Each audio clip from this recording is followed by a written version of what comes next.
Hello friends, क्या हाल चाल है आप सभी का। दोस्तों, वेलकम करता हूं आप सभी का अपने यूट्यूब चैनल जैसल मैनेजमेंट कोचिंग के ऊपर। फ्रेंड्स, आज से हम अपना नया सब्जेक्ट स्टार्ट करने जा रहे हैं, फाइनेंशियल मैनेजमेंट। ठीक है, हम इसकी एक अलग से प्लेलिस्ट बनाएंगे अपने यूट्यूब चैनल के ऊपर। तो उसके अंदर आपको सिर्फ फाइनेंशियल मैनेजमेंट, कॉर्पोरेट फाइनेंस से रिलेटेड सभी वीडियोस मिलेंगी। ऐसे ही हमने और भी सब्जेक्ट्स की प्लेलिस्ट बनाई हुई हैं।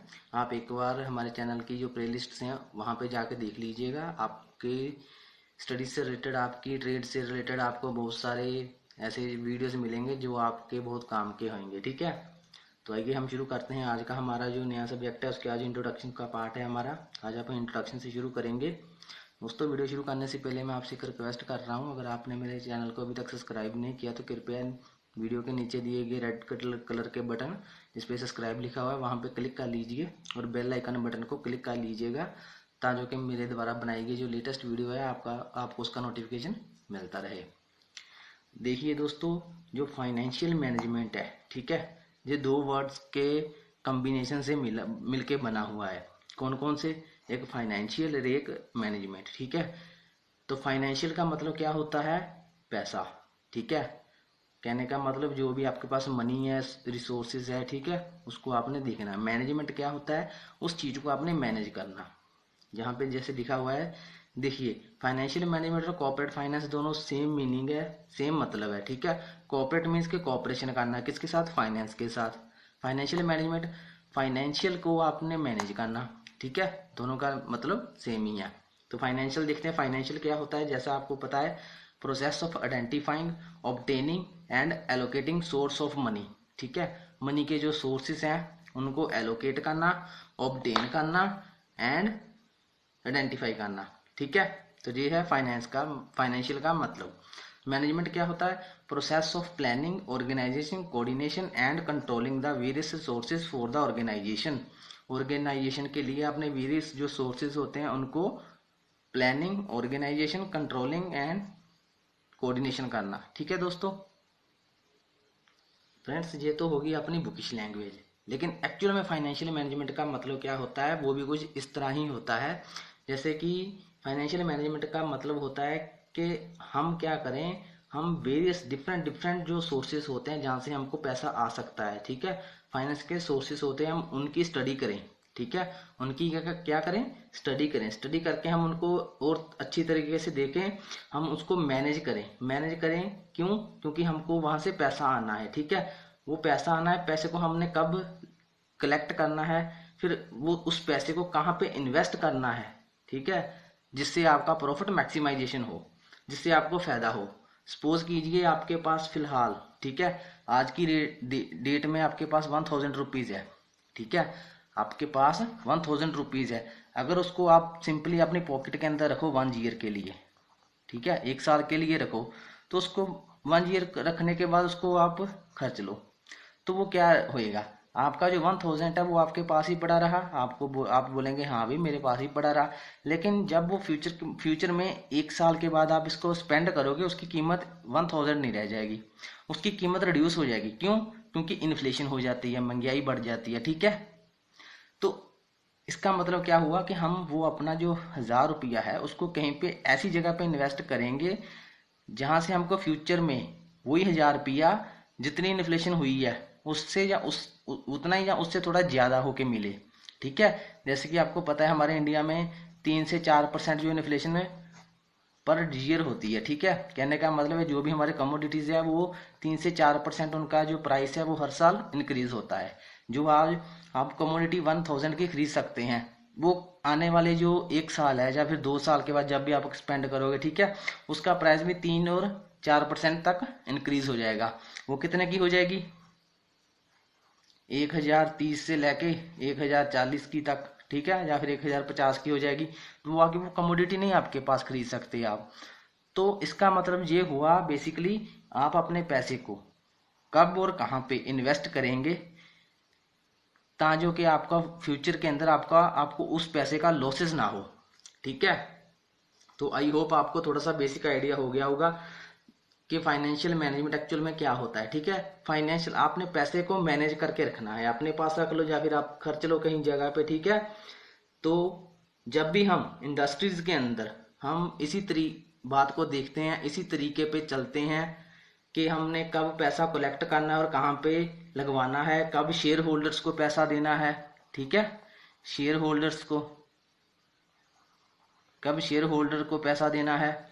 ठीक है, पैसा देने के बाद क्या होगा पे, आपकी इंडस्ट्री पे ऊपर उसका क्या इफेक्ट पड़ेगा, पॉजिटिव पड़ेगा नेगेटिव पड़ेगा, बेसिकली पॉजिटिव ही पड़ेगा।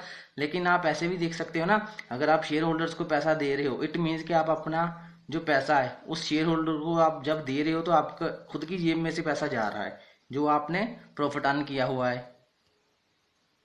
मगर जब आपने बिजनेस शुरू किया था तब शेयर होल्डर से पैसा लिया भी था। ठीक है, तो आप लिया भी है दिया भी है, तो ऐसे आपका बिजनेस है वो रन होता रहेगा। लेकिन आप तब भी शेयर होल्डर्स को पैसा आप थोड़ा डिले करके, जैसा मर्जी करके आप शेयर होल्डर्स के पैसे को थोड़ा डिले कर लेना। उस डिले करके अपनी इंडस्ट्री के अंदर उसको सेटअप करो। ठीक है, अपने इंडस्ट्री के अंदर उसको लगवाओ, लगवा के आप ज़्यादा प्रॉफिट कमा सकते हो, फिर शेयर होल्डर को पैसा दे दो। ठीक है ना, ऐसे काम चलता रहता है इंडस्ट्रीज के अंदर।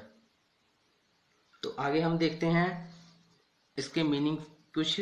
ठीक है, ये हमको क्या कहते हैं, art of science to managing money. Finance management क्या है, एक कला है साइंस की। ठीक है, जिससे हम मैनेज करते हैं अपने पैसे को, मनी को। ठीक है, position of money when require, जब भी आपको पैसा चाहिए तब मनी आपके पास है कि नहीं, पैसा आपके पास है कि नहीं। ठीक है, assembling the funds necessary to initiate any new business, जब आप नया बिजनेस शुरू करने जा रहे हो, नया सेटअप करने जा रहे हो। सपोज कीजिए आपने आज बिजनेस स्टार्ट कर लिया। ठीक है, आपको 6 महीने के बाद आपके पास, आपको पता है कि आपको कोई प्रोडक्शन के लिए ऑर्डर आ रहा है, क्या आप उस ऑर्डर को, प्रोडक्शन को प्रोड्यूस करने के लिए आपके पास फंड्स है कि नहीं। ठीक है, उसकी आप पूरी तरह से लिस्ट बनाओगे, आपका जो फ्यूचर बिजनेस आ रहा है। ठीक है ना, ऐसे आपको पता होना चाहिए कि आप उस प्रोडक्शन के लिए आप उसको एग्रीमेंट को साइन कर सकते हैं कि नहीं कर सकते। ठीक है, it provide the basis of continuous operation, क्या करता है, अगर आपने अपने ऑपरेशंस को कंटिन्यूस रखना है तो आपको फाइनेंशियल मैनेजमेंट की बहुत ज़्यादा ज़रूरत है। अगर आपको जब फंड्स चाहिए, जब आपको पैसा चाहिए, अगर तब आपके पास पैसा ही ना हो तो आप कैसे काम कर सकते हो, कभी नहीं। इसलिए आप अपनी जेब के अंदर इतना तो पैसा रखोगे कि आपको अपने बिजनेस के अंदर दिक्कत ना आए। जहाँ पे नीचे थोड़ी एक्टिविटीज लिखी हुई हैं जो कि फाइनेंशियल मैनेजमेंट इंडस्ट्रीज के अंदर करते हैं। ठीक है, वो कौन कौन सी एक्टिविटीज हैं, देखिए, कैश का मैनेजमेंट करना, कैश का फ्लो बनाए रखना। ठीक है, वर्कर्स को सैलरी देनी है, उसके लिए आपको कैश चाहिए कि, ठीक है नहीं, अगर आपके बैंक के अकाउंट के अंदर पैसा है वो एक अलग बात है, आपके पास एसेट्स है वो एक अलग बात है, तो लेकिन आपके पास कैश भी होना चाहिए, जिसको हम क्या देते हैं, liquidity money. Investing analysis means कि आपको पैसा जहाँ पे इन्वेस्ट करना है आपको उसके बारे में पूरी स्टडी होनी चाहिए, आपको उसके बारे में पूरी नॉलेज होनी चाहिए कि आप पैसा जहाँ पे इन्वेस्ट कर रहे हो वो सही है कि नहीं। कहने का मतलब आपके पास दो प्रोडक्ट आ रहे हैं, प्रोडक्ट एक और प्रोडक्ट दो, दोनों की प्रोडक्शन करनी है। ठीक है, आपके लिए ये वाला प्रोडक्ट बेनिफिट वाला रहेगा कि ये वाला बेनिफिट वाला रहेगा, आप उसी प्रोडक्ट के अंदर अपना इन्वेस्टमेंट करोगे ना अपनी प्रोडक्शन करने के लिए, आपके कौन सा आपको बेनिफिट ज़्यादा देगा वो आपको पता होना चाहिए। ठीक है, आगे है बजटिंग जैसे आपको पता ही है कि आपके घर पे भी ऐसा होएगा, हर मंथ के बाद सैलरी आती है। हाँ, हम उस सैलरी को क्या कहते हैं, हम देख लेते हैं दूध वाले को देना है, गैस वाले को देना है, हमने राशन लेकर आना है, ये काम करना है, ये काम करना है, क्या है कि पूरी लिस्ट बना लेते हैं। लिस्ट बना के क्या करते हैं कि हम जब भी पूरा मंथ का जो लास्ट डे आता है, सैलरी आती है, तो हम इन सभी कमोडिटीज के लिए अपना पैसा निकाल के रख लेते हैं, उसको हम क्या बोलते हैं, बजटिंग। ऐसे ही हम इंडस्ट्रीज के अंदर भी करते हैं। फाइनेंशियल फोरकास्टिंग मीन्स अगर आपको इन केस फ्यूचर में कहीं जरूरत पड़ जाए कि आपके पास पैसा है कि नहीं है। ठीक है, अगर बाई चांस कोई ब्रेकडाउन हो जाए, ब्रेकडाउन मीन्स कि अगर आपकी सपोज कीजिए कोई मशीनरीज है, ठीक है, ये वाली एक्स मशीन है, ये काम करना बंद कर दे। ठीक है, सपोज कर लीजिए 10 लाख की है, 10 लाख की मशीन है, ये काम करना बंद कर जाए तो आपकी प्रोडक्शन तो रुक गई। उसके लिए आपके पास फाइनेंशियल फोरकास्टिंग है कि आप उसको नया परचेज कर सको या फिर इसकी रिपेयर कर सको। रिपेयर करने के लिए अगर कोई पार्ट्स महंगा आ रहा है उसको आप खरीद सको। ठीक है, परचेज कर सको। फंड्स प्रोक्योरमेंट मीन्स कि आप फ्यूचर के अंदर कहाँ से आपको पैसा आएगा, शेयर होल्डर्स,